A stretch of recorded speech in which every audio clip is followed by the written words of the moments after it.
മനോജും സുധീഷും അവിടെ തുടരുകയാണ്. മനോജിലേക്ക് പോവുകയാണ്. മനോജ്, ഈ കേസിൻ്റെ വിചാരണ വേളയിൽ ഈ ക്യാമ്പസ് ഫ്രണ്ട് ഭീകരവാദികളെ ഒരേ വേഷത്തിൽ കോടതി വളപ്പിൽ ഹാജരാക്കുന്ന സാഹചര്യങ്ങൾ പോലും ഉണ്ടായിരുന്നു. അന്ന് കോടതി തന്നെ ഇതിനെ വിമർശിച്ചതാണ്. കാരണം സാക്ഷി വിസ്താരം നടക്കുന്ന ഘട്ടത്തിൽ ഒരേ ഡ്രസ്സിൽ, അതായത് വെള്ളയും ഇടിയിപ്പിച്ച് മുഴുവൻ പ്രതികളെയും മുഴുവൻ ക്രിമിനലുകളെയും കൊണ്ടുവന്നു കഴിഞ്ഞാൽ സ്വാഭാവികമായും ഈ മൊഴി മാറ്റേണ്ട പശ്ചാത്തലം അല്ലെങ്കിൽ വലിയ കൺഫ്യൂഷൻ ഈ മൊഴി നൽകുന്നവരുടെ ഭാഗത്ത് നിന്നുണ്ടാകും. അപ്പോൾ അങ്ങനെ പല രീതിയിൽ പല സ്വഭാവത്തിൽ ഈ ഭീകരവാദികളെ സഹായിക്കുവാൻ പോലീസും ഇവിടുത്തെ ഭരണകൂടവും ശ്രമിച്ചുവെന്ന് വേണമല്ലോ മനസ്സിലാക്കാൻ. ഇതല്ലേ ABVP ഉൾപ്പെടെയുള്ള സംഘടനകൾ ഇപ്പോൾ ചൂണ്ടിക്കാണിക്കുന്നത്?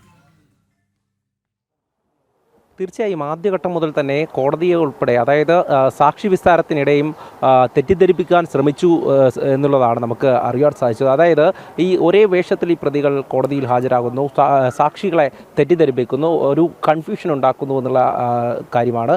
അതിനുശേഷം കൃത്യമായും 4-5 സാക്ഷികളൊക്കെ ഈ പ്രതികളെ തിരിച്ചറിഞ്ഞിരുന്നു. എന്താണ് മൂന്നാം പ്രതിയായിട്ടുള്ള ഷഫീഖ് ചെയ്തതെന്നും ഷഫീഖിൻ്റെ കൂടെ പഠിച്ച ഒരു സാക്ഷി തന്നെ ഇവിടെ ഉണ്ടായിരുന്നു. അക്കാര്യമടക്കം ഇവിടെ പറഞ്ഞിരുന്നു. സാക്ഷി വിസ്താരത്തിൽ കൃത്യമായും എന്തൊക്കെയാണ് കാര്യങ്ങളെന്ന് കോടതിയെ ബോധിപ്പിച്ചിരുന്നത്. എന്നാൽ അതിനുശേഷമുള്ള സാക്ഷികൾ, അതായത് അന്നത്തെ ക്രിസ്ത്യൻ കോളേജിലെ SFIയുടെ യൂണിറ്റ് സെക്രട്ടറി അടക്കം ഈ സാക്ഷി വിസ്താരത്തിനിടെയാണ് ഈ മൊഴി മാറ്റി പറയുന്നത്. അതായത് KSUവിൻ്റെ ജില്ലാ നേതാക്കളും SFIയുടെ ക്യാമ്പസിലെ നേതാക്കളുമൊക്കെ ഇക്കാര്യങ്ങൾ മാറ്റി പറയുമ്പോൾ ഒരു 19 വയസ്സുകാരൻ്റെ ജീവന്, അതായത് ആ ജീവൻ ക്രൂരമായി 19 വയസ്സുകാരനായിട്ടുള്ള വിശാലിനെ കൊലപ്പെടുത്തിയവരെ സംരക്ഷിക്കുവാനാണ് ഇവിടെ ശ്രമിച്ചിട്ടുള്ളത്. എന്തായാലും ഈ കേസുമായി ബന്ധപ്പെട്ട് നമുക്ക് കൂടുതൽ പരിശോധിച്ചു കഴിഞ്ഞാൽ മത തീവ്രവാദ സംഘടനകളെ കേരളത്തിൽ അവർക്ക് വളമിട്ട് നൽകുന്ന LDF സർക്കാരിനെയും അതോടൊപ്പം തന്നെ വിദ്യാർത്ഥി സംഘടനകളെയും നമുക്ക് കാണാൻ സാധിക്കുമെന്നുള്ളതാണ്.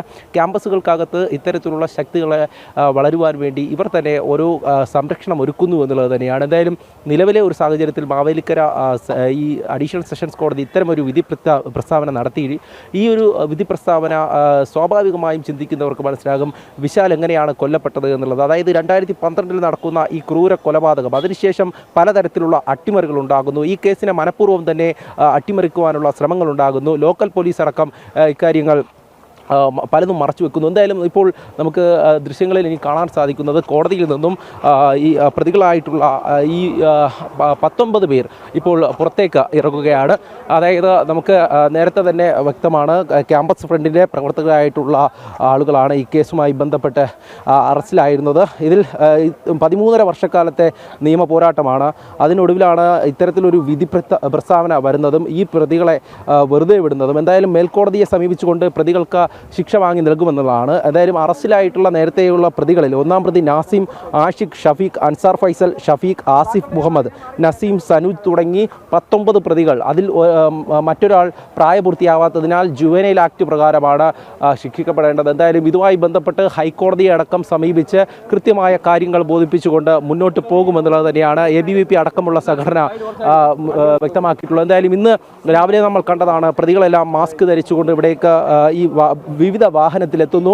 അവരെ സംരക്ഷിച്ചുകൊണ്ട് SDPA നേതാക്കളടക്കം ഇവിടെ എത്തി അവരെ കോടതിക്കുള്ളിലേക്ക് കയറ്റുന്നു. ഇപ്പോൾ അവരെ തിരിച്ചിറക്കുവാനായുള്ള കാറുകളാണ് ഇപ്പോൾ പോകുന്നത്. ഈ മാവേലിക്കര അഡീഷണൽ സെഷൻസ് കോടതിയിൽ നിന്ന് ഈ പോലീസ് വലയത്തിനുള്ളിൽ, അതോടൊപ്പം തന്നെ SDPA നേതാക്കളുടെ അടക്കം വലയത്തിനുള്ളിൽ അത്തരം ഒരു സംരക്ഷണത്തിലാണ് ഈ പ്രതികളായിട്ടുള്ളവരൊക്കെ ഇന്ന് കോടതിയിൽ ഹാജരായിട്ടുള്ളത്. എന്തായാലും കോടതി വിധി അതിനെ ഈ സമൂഹം അംഗീകരിക്കുന്നില്ല എന്നുള്ളത് തന്നെയാണ്. അതായത് കോടതി വിധി മാനിക്കണമെങ്കിലും ഇത്തരത്തിലുള്ള അവിശ്വസനീയമായിട്ടുള്ള ഒരു വിധി പ്രസ്താവന നടത്തി എന്നുള്ളതാണ്. അത് എന്തൊക്കെയാണ് ഇതിൽ അട്ടിമറി നടന്നിട്ടുള്ളത്, ഈ കേസുമായി ബന്ധപ്പെട്ട് ഏതൊക്കെ തരത്തിലാണ് ഈ സ്വാധീനം ചെലുത്തിയിട്ടുള്ളത് എന്നതിനെപ്പറ്റി കൃത്യമായി പരിശോധിക്കണമെന്ന് തന്നെയാണ് ആവശ്യപ്പെടുന്നത്. അതായത് വിശാൽ എന്ന് പറയുന്ന ഒരു സംഘടനാ പ്രവർത്തകൻ, ABVPയുടെ അന്നത്തെ നഗരസമിതി പ്രസിഡന്റ്, അതോടൊപ്പം തന്നെ രാഷ്ട്രീയ സ്വയംസേവക സംഘത്തിൻ്റെ സജീവമായിട്ടുള്ള കാര്യകർത്താവ്, അങ്ങനെ ഒരാളെ ഈ കുത്തിക്കൊലപ്പെടുത്തിയ കേസിലാണെന്ന് പ്രതികളെ വെറുതെ വിട്ടിരിക്കുന്നത്. എന്തായാലും ഈ പ്രതികളെ ഈ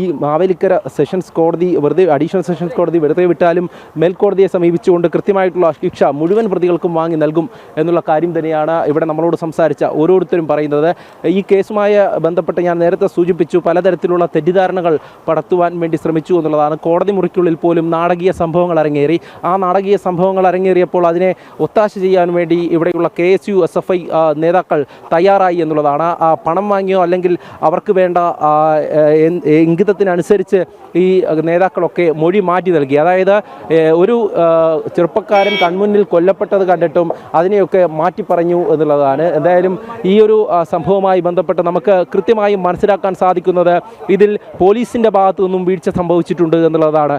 ആദ്യഘട്ടത്തിൽ തന്നെ ലോക്കൽ പോലീസിൻ്റെ അന്വേഷണത്തിൽ വീഴ്ച സംഭവിക്കുന്നു. മൂന്നാം പ്രതിയായിട്ടുള്ള ഷെഫീഖിനെ, അതായത് ഈ കുത്തിക്കൊലപ്പെടുത്തി എന്ന് പറയുന്ന ഷെഫീഖിനെ കൃത്യമായും അറസ്റ്റ് ചെയ്യാൻ പോലീസ് കാലതാമസമെടുത്തു. അതിനുശേഷമാണ് ക്രൈംബ്രാഞ്ച് അന്വേഷണം ഉണ്ടാകുന്നത്. 3 DYSPമാർ മാറി മാറി അന്വേഷിച്ചു എന്നുള്ളതാണ്. അതിനുശേഷം കുറ്റപത്രം സമർപ്പിക്കുന്നതിലും അതിലും പല അപാകതകളും ഉണ്ടായിട്ടുണ്ട്. എന്തായാലും ഇത്തരത്തിൽ ഇവർക്ക് രക്ഷപ്പെടുവാനുള്ള പഴുതുകളൊക്കെ ഒരുക്കി വെച്ചാണ് പോലീസ് കുറ്റപത്രമടക്കം സമർപ്പിച്ചിട്ടുള്ളത് എന്ന് മനസ്സിലാക്കുന്നു. അങ്ങനെയുള്ള കാര്യങ്ങൾ, അതായത് അന്ന് LDF സർക്കാരായിരുന്നു. എന്തുകൊണ്ടും മതതീവ്രവാദ ശക്തികളെ കേരളത്തിൽ വളർത്തുവാൻ വേണ്ടി LDF കേസിൽ നമുക്ക് വ്യക്തമാണ്. ഇതിൽ സാക്ഷികളായി വിസ്തരിച്ചപ്പോൾ SFI നേതാക്കളോട് ചോദിക്കുകയാണ്, പ്രോസിക്യൂഷൻ അന്ന് വിസ്താരത്തിനിടെ ചോദിച്ചിരുന്നു, അഭിമന്യുവിനെ കൊലപ്പെടുത്തിയ സംഘടനയെ നിങ്ങൾക്കറിയാമോ, അല്ലെങ്കിൽ അത്തരത്തിലുള്ള ആളുകളെ നിങ്ങൾക്ക് അറിയാമോ എന്നുള്ളത്. എന്നാൽ അതുപോലും അറിയില്ല എന്നുള്ളത്. അതായത് സ്വന്തം പ്രസ്ഥാനത്തിൽ പോലും ഇത്തരത്തിൽ മതതീവ്രവാദ ശക്തികളുടെ കത്തിക്കിരയായി കൊല്ലപ്പെട്ട അഭിമന്യു എന്ന ചെറുപ്പക്കാരൻ്റെ നീതി പോലും ഇനി ആശങ്കയിലാണ്. കാരണം ഇനിയുള്ള കാലഘട്ടത്തിൽ ഇത്തരത്തിലുള്ള മതതീവ്രവാദ ശക്തികളെ പ്രീണിപ്പിക്കുവാനുള്ള ഒരു ശ്രമം LDFിൻ്റെ ഭാഗത്തു നിന്നും ഉണ്ടായിട്ടുണ്ട് എന്നുള്ളത് നമുക്ക് ഈ കേസിൽ തന്നെ ആദ്യഘട്ടം മുതൽ കൃത്യമായി മനസ്സിലാക്കാവുന്നതാണ്. ഇപ്പോൾ കോടതി വളപ്പിൽ നിന്നുള്ള ദൃശ്യങ്ങൾ കാണാം. ഈ ക്യാമ്പസ് ഫ്രണ്ടിൻ്റെ ഭീകരരെ ഇപ്പോൾ കോടതിക്ക് പുറത്തേക്ക് വരികയാണ്. 19 പ്രതികളാണ് ഈ കേസിൽ ഉണ്ടായിരുന്നത്. ഇതിൽ 12 പ്രതികൾ കൃത്യത്തിൽ നേരിട്ട് പങ്കെടുത്തവരാണ്. അതായത് അതിൽ 4 പ്രതികൾ ഈ ക്യാമ്പസിൽ തന്നെ പഠിക്കുന്നവരായിരുന്നു, ക്രിസ്ത്യൻ കോളേജിൽ പഠിക്കുന്ന വിദ്യാർത്ഥികളായിരുന്നു, ക്യാമ്പസ് ഫ്രണ്ട് എന്ന ഭീകര സംഘടനയുടെ ചുമതലകൾ വഹിച്ചവരാണ്. ഇത് കൂടാതെ 8 പോപ്പുലർ ഫ്രണ്ടിൻ്റെ ഭീകരവാദികൾ കൂടി ക്യാമ്പസിന് പുറത്തുനിന്നും അകത്തേക്ക് എത്തുകയായിരുന്നു. പന്തളം കാരക്കാട് എന്ന പ്രദേശത്തുള്ള ക്രിമിനലുകളാണ്. പോപ്പുലർ ഫ്രണ്ടിൻ്റെ ആയുധ പരിശീലനങ്ങൾ നേടിയ ക്രിമിനലുകൾ അന്ന് ഈ ക്യാമ്പസിനകത്തേക്ക് കടന്നു വരികയായിരുന്നു. അങ്ങനെ ആദ്യത്തെ 12 പ്രതികൾ, ആകെ കേസിൽ 20 പ്രതികളാണ്, അതിൽ 12 പ്രതികളും കൃത്യത്തിൽ നേരിട്ട് പങ്കെടുക്കുകയായിരുന്നു. പക്ഷേ ആദ്യം മുതൽ തന്നെ ഈ കേസിൻ്റെ അന്വേഷണം വലിയ തോതിൽ അട്ടിമറിക്കപ്പെട്ടു. FIRനകത്ത് പറയുന്നത് മറ്റു ചിലയിടത്ത് പറയുന്നില്ല. അപ്പോൾ അങ്ങനെയുള്ള വലിയ അവ്യക്തതകൾ ഈ കേസുമായി ബന്ധപ്പെട്ട് നിലനിന്നു. സ്പെഷ്യൽ പബ്ലിക് പ്രോസിക്യൂട്ടറുമായി ബന്ധപ്പെട്ട് ആവശ്യം വിശാലിൻ്റെ കുടുംബം മുന്നോട്ട് വെച്ചിട്ടും അത് 5 വർഷത്തോളം വൈകിപ്പിച്ചു. ഈ കാലയളവിൽ പല തെളിവുകൾ നശിപ്പിക്കപ്പെട്ട സാഹചര്യങ്ങളുണ്ട്. ഇതെല്ലാം കേസിൽ തിരിച്ചടിയായെന്ന കാര്യത്തിൽ സംശയമില്ല. സുധീഷ് ഗോപാലും മനോജും കോടതിയിൽ നിന്നും ചേരുകയാണ്. ഞാൻ മനോജിലേക്ക് ഒരിക്കൽ കൂടി പോകുന്നു. മനോജ്, ഇപ്പോൾ ഈ കോടതിക്ക് പുറത്തു നിന്നുള്ള ദൃശ്യങ്ങൾ കാണാം. ഇപ്പോൾ ഈ ഭീകരരെ പുറത്ത് എത്തിക്കുന്നത് കാണാൻ കഴിയുന്നുണ്ട്. എന്തായാലും ഈ കേസിൽ ഈ ABVP ഉൾപ്പെടെയുള്ള സംഘടനകൾ ചൂണ്ടിക്കാണിക്കുന്നത് മേൽക്കോടതിയെ തീർച്ചയായിട്ടും സമീപിക്കും എന്നുള്ളതാണല്ലോ.